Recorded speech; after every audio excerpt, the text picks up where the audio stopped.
Vanita, I want to ask my first question to you. Could you tell us a little bit about what inspired you to prioritize upskilling in your career and how that has influenced your professional growth? Oh, I've always had an interest in learning new things and figuring out new things. So the span of my career over the last couple of decades have led me to a lot of opportunities to decide what do I want to do next and how do I get ready for it. So even when I was starting off as an analyst, I was kind of going with the whole how do I get better with some of this? How do I learn some of these tools? And so I took Excel classes. And I was like, okay, what makes my life easier? What makes me feel more comfortable? So in this role, so that I know I can excel to the point of deciding to go from an analytical type position to a product management type position and understanding what was needed and what kind of classes would help me get there. And so I'm always looking for something that helps me, whether it's an actual very tactical skill like Excel, or even if it's some of those emotional different things that you have to get better at as you raise in your career. So, like influencing. And that's where I would say things like networking. And some people like me who are, I always say I'm on that cusp between being an introvert and an extrovert. Like I can turn it on, but there's some days it's a little scary. So networking is hard. So even just kind of learning how to network helps. And because it helps you, because if you want to change industries, if you want to learn about new careers that you might want to go into, networking helps because you want to be able to go and find the people who will tell you the things you need to learn. So it's always a journey, and there's always new skills you need to add to your portfolio. I got to tell you, one of my favorite things about asking people questions like this is how matter of fact people can be when talking about these things, right? Because your initial statement of I don't know everything, and I know that I don't know everything, so I'm going to go lean into the things I don't know how to do. Yes, I love how it's said because for the vast majority of us, it's not that easy. No, it most of us is don't not. think like, I don't know the thing. Let's jump forward into it. So that's amazing in and of its own right. But I think it's really, really fabulous to have somebody like yourself who has that curiosity and is like, okay, I don't know these things yet. Yes. And I always like, even when you're talking to somebody from a different industry that you want to get into, because I've gone from paint to soap to greeting cards to now here working with adhesives and paper again. When you go do these, I call them information conversations.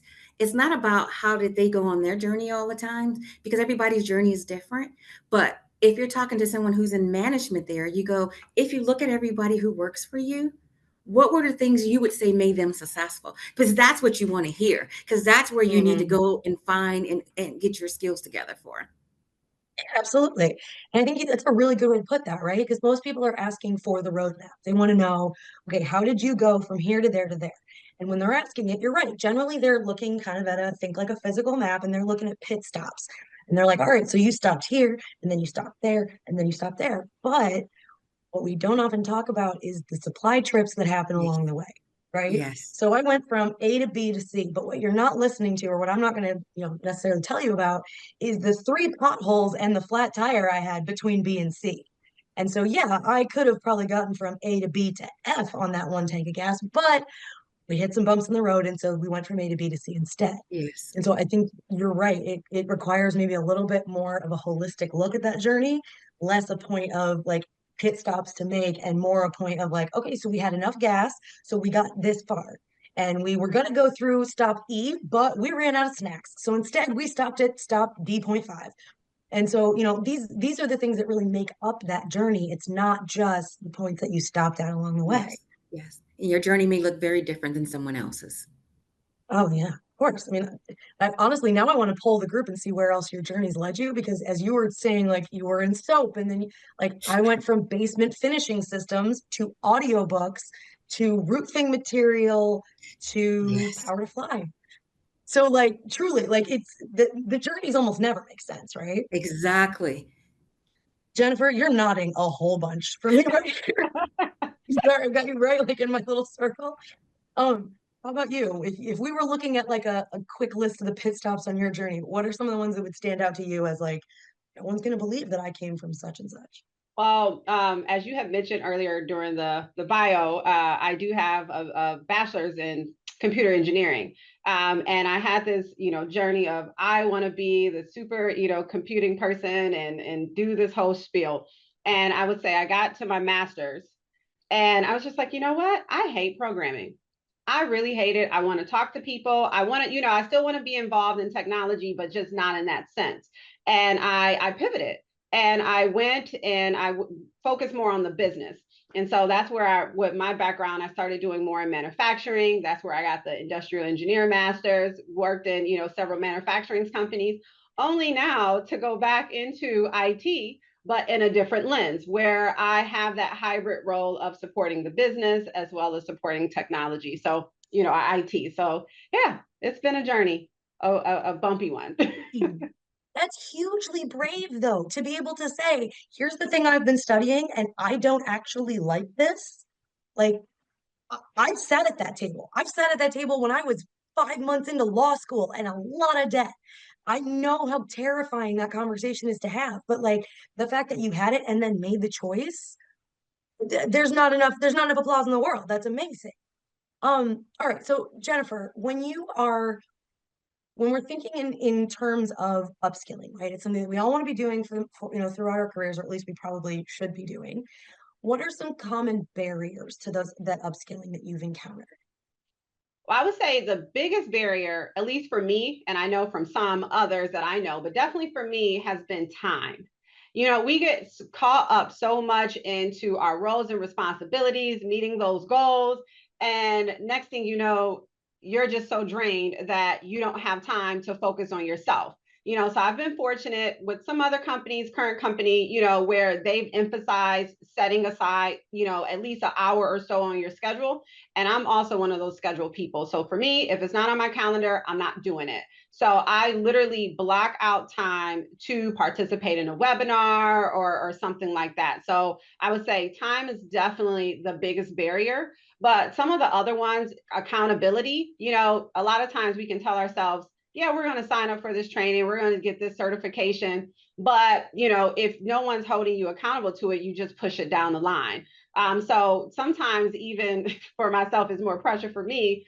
I've let my manager know, like, hey, I want to get this done. I need to put it on our goals for this year. And that way they're actually looking for me to complete that. And it's not because they want me to do it, it's because I want to do it and I want somebody to hold me accountable. But then also, I know cost has been a thing, right? So a lot of these classes are very expensive.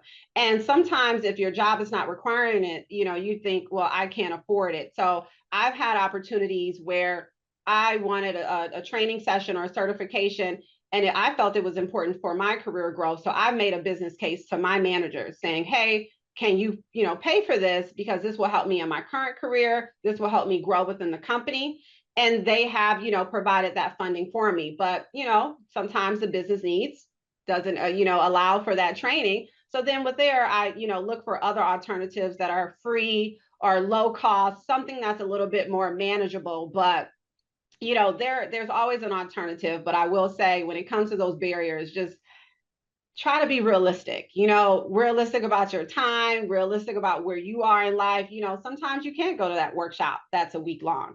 Sometimes it is a webinar, but it's better than nothing. And it's making sure that at least you're still trying to grow in your space. So yeah. I think that's absolutely true. I mean, you're right. That accountability part is hugely impactful for me.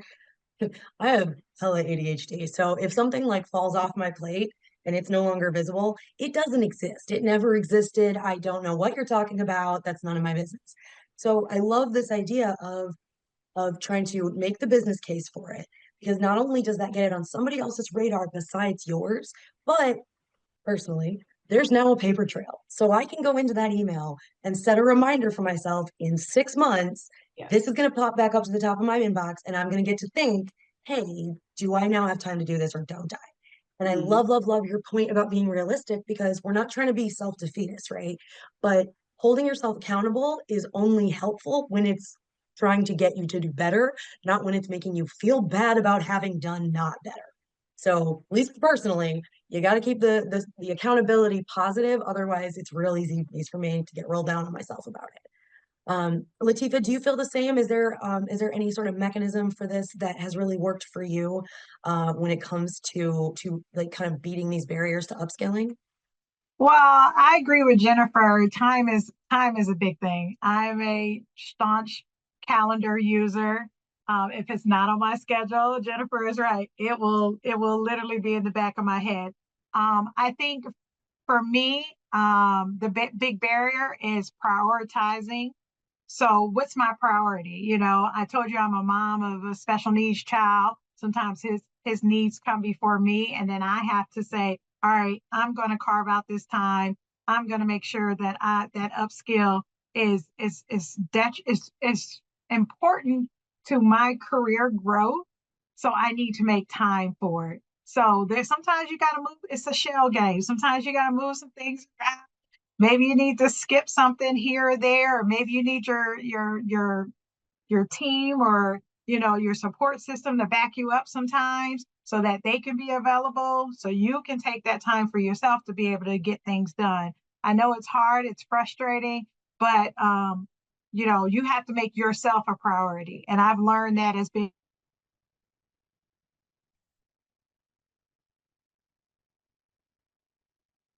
I think we might have lost Latifa there, but we'll get her back. Don't worry. I completely get where she's coming from too on this, where it's like you have to remember that like sometimes you make these plans and then situations change. And so the decision you made at that point was great and probably would have worked, but now the game is different. And so we have to reevaluate. Latifa, I want to let you finish. Yeah, I think this is an amazing thing and very much important to both give ourselves grace, but also try and remember that you need to fill that cup for yourself or you're not gonna be able to pour it for everybody else. Absolutely, absolutely. Yeah. All right, Jennifer, I want to go back to you for a minute here. Can you tell us about some of your strategies for building a strong professional network? I think a lot of people get really nervous when we start talking about networking because it feels like it has to be very official, or they get nervous when they're trying to maybe curate that network, right? Like when, especially in areas that are probably very important to you all because Black employees need support. There's a lot of people that are trying to form networking groups that can really support them in the ways that they need. What strategies do you have for this when you're trying to build that network? Right. So similar to, I'm sure everyone, but I know Vanita mentioned it. I call myself an extroverted introvert, where I can do the smoozing if I need to, but really my safe space is being at home by myself, right? But what I will say when it comes to networking, I've had to be realistic and make it my own. So I don't necessarily thrive in big networking sessions where I can just walk up to random people and say hello and introduce myself. So I opt in for the smaller sessions. So when you think about at work, being active in our employee resource group, I've met so many people just even outside of work now that we're really, good friends, by being really active, participating in the planning of activities, doing the community service, things like that, and just having conversations in those spaces. I feel like I've been able to make some good connections. I would say if you're looking for connections outside of work too, you have to think about your alumni association, your sororities and fraternities, your professional network group like NSB and NAACP. Organizations like that has so many people with different walks of of life backgrounds, even different levels of your career. And like you said earlier, it's not necessarily about that linear path forward, but you can have the time to learn about some of the roadblocks, some of the issues that they had or the pivots that they've had to come across in a setting that is safe to me, right? So I would say those have been some of the spaces where I feel like I've made the strongest connections. And then when I think about like industry conferences, again, I'm not really big at just randomly walking up to people. So if there's breakout sessions where I'm interested in and I meet people there, that's where I focus my time on rather than focusing on the larger settings. And then one thing I guess I will add to that is just being realistic about the connection, not making it transactional, like, oh, yay, that person can go get me a job at such and such, or they can get me promoted here. It's more so, hey, your career path seems very interesting. How is it connected to what I'm currently doing? And then maybe down the line, I can connect you to someone that can help you, or you can connect someone to me. But either way, it's really connecting off of the common interest rather than, making it more transactional. Yeah, absolutely. And really, like, I feel like I say this a lot. When we're talking about networking, we're talking about making business friends. Okay. There's a reason we don't talk about it like that. It's because it sounds real cutesy, but truly, you're just making business buddies. That's it. It doesn't have to be this weird, like, I want to add you to my Rolodex and blah, blah. I'm dating myself with that reference, but you know what I mean? Like, it doesn't have to be this weird transactional blah, blah. It can just be like, huh, you have a really cool career. Yeah. I think my career is pretty cool too. You want to talk about it at some point? Yeah, we'll do that later. That sounds great. Like, especially when you think about it, everybody, and I mean everybody that you meet is going to know something that you do not. And you know something that everybody you meet doesn't know either. So when you look at it as a mutual sense of, I don't know what you know and you don't know what I know yet, but we're going to share, that's exciting. It's way less weird and creepy than like, we should be friends and things. So you will do things for me. Like, no, nobody likes that. It feels weird. Yeah. All right. I want to go to Latifa with my next question here. One of the things, obviously, upskilling requires that the company be, interested in it, right? Companies need to understand why upskilling it benefits them as well. How can organizations foster the culture of continuous learning and development that makes upskilling not only necessary, but like a part of the job? You know what? Companies and organizations honestly just needs to make it a priority. Like you make yourself a priority, you have to make sure that your employees are a priority in your organization. Companies should foster an environment that allows employees their flexibility in their schedules, to obtain these new learning opportunities. Growing from within creates a new pool of individuals who can excel within the company.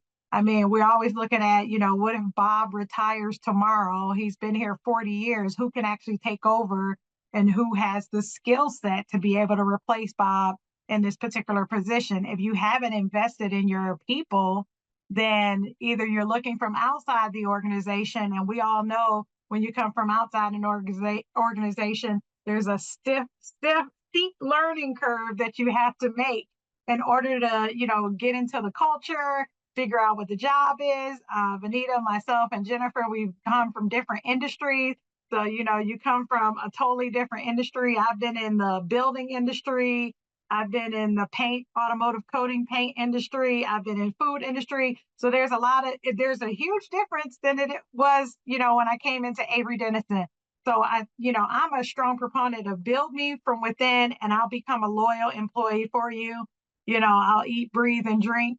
And, when it's next time for me to level up, I'll be ready to go because I've gotten the education, I got the improvement and the development, and I'm rearing and ready to go. Yeah, well, and I feel like a lot of the thing that we hear from companies, or at least that I hear from companies, is that they want to support that upskilling, they want to support that growth and development, and it's usually coupled with a statement or an idea along the lines of that the employee is the one that drives that. And I think that that's fabulous because no one will ever care as much about your career as you do. That's not a sad statement, that's a good thing. But it also means that you have to be in the driver's seat. And for my money, the company that can create the environment of continuous learning and development and do so in a way that is not, how do I put this? Not mandatory, if that makes sense. Because there's plenty of people that are like, oh, you want me to do this training? You just want to make my job harder. No, thank you. I'm not learning how to do Excel. I don't know how to type. My limbs don't work. Like, you know what I mean? So I think it takes a combination, but in the immortal words of Ted Lasso, be curious, not judgmental. So if you lead from this place of we don't know why this is doing this, but we could find out. If you lead from a place of you don't know how to do that thing, but what could it do for you if you did? I very much appreciate that this is an environment that is very important to create. It is important to maintain, right? You can't just have one training and hold one upskilling session and be like, look, we upskilled everybody. Never done. Perfect. Everything's great for the hour. Okay. I'm going back to our questions list because I want to make sure we hit all of these. These are some fabulous things I'm very much looking forward to asking all of you. Vanita, I'm going to come to you with probably our last question for the day. How can upskilling initiatives contribute to increased employee engagement and retention? Well, it's a good question to ask behind the last one because both you, Meg, and Latifa hit on some really big things from the employee point of view. But if you think about it from the organization point of view, Latifa said about you don't want to bring, it's sometimes easier to get somebody in, but you want to retain them.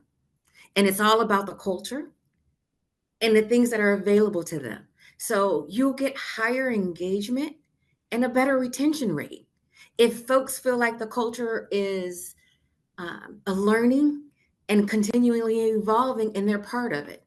And so that's why you want to have some of these things available to your employees. And the biggest thing is, not everybody wants to go up the ladder. Some folks just want to get more comfortable where they're at. And so just teaching them an Excel class or even bringing someone in to have some of these development series where you're just talking about how you get better at communicating. Those are appreciated, and employees can be thankful for that kind of stuff. And it just increases your retention rate because they go, well, do you do this? Do you do that to the next company? And because they're so used to getting it. So overall, it just increases your engagement with your employee, which increases your culture, which increases your retention rate.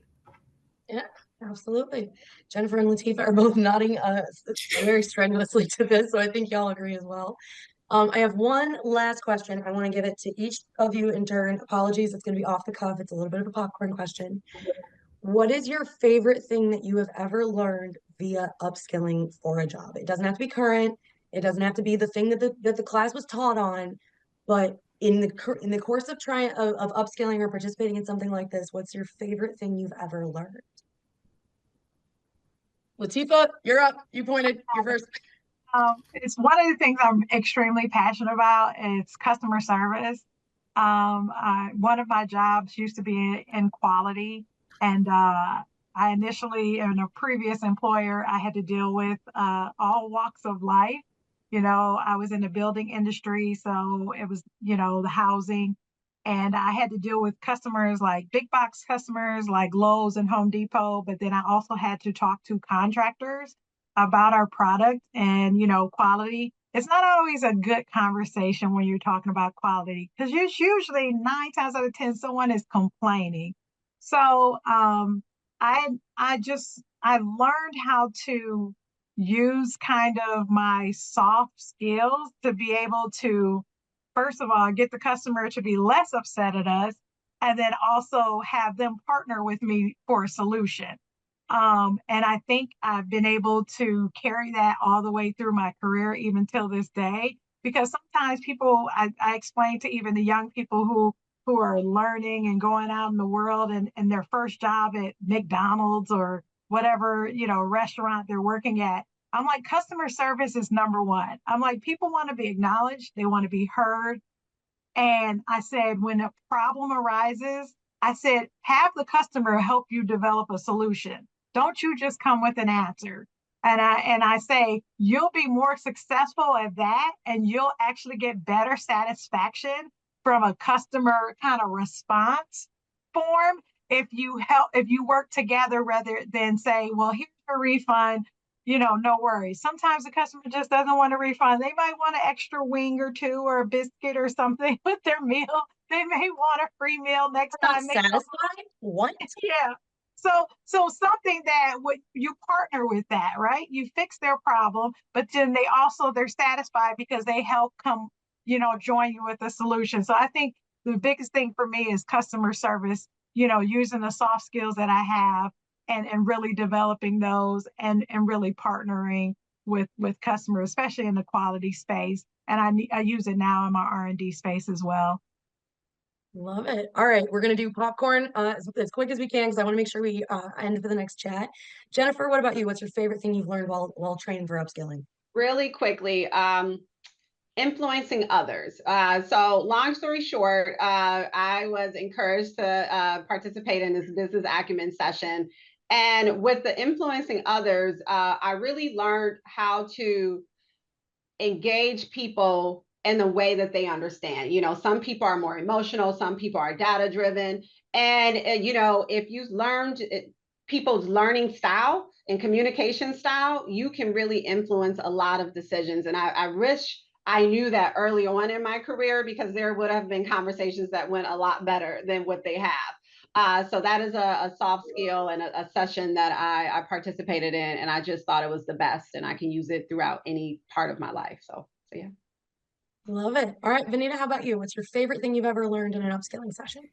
Recognizing from the people that you work with, what is it that they value? Because when you think about it, everybody always thinks about dollars. Give me more money, give me more money, give me more money. But we went through a training where you went through a series of questions with one of your employees just to kind of figure out what they're prioritizing, because work-life balance may be just it. I don't care. Don't recognize me. I don't care. But can I go when I need to go? Can I come when I need to come? And just as long as I'm getting my work done. And then you do have the ones who want money. You recognize me by money, and other folks just want recognition. So it's just learning to talk to people and understand where their values and how they're prioritizing their values versus, when you first become a manager, you'd be like, well, everybody wants money, don't they? Oh, if only we could determine what everybody needs other than what, like water and air, I'm pretty sure. I agree with you. It would be a lot easier. All right, ladies, Benita, Jennifer, and Latifa, thank you all so, so much for sharing your time and your expertise with us. This has been wonderful, and I sincerely hope I'll get to chat with all of you again soon. Thank you so, so much. Thank you.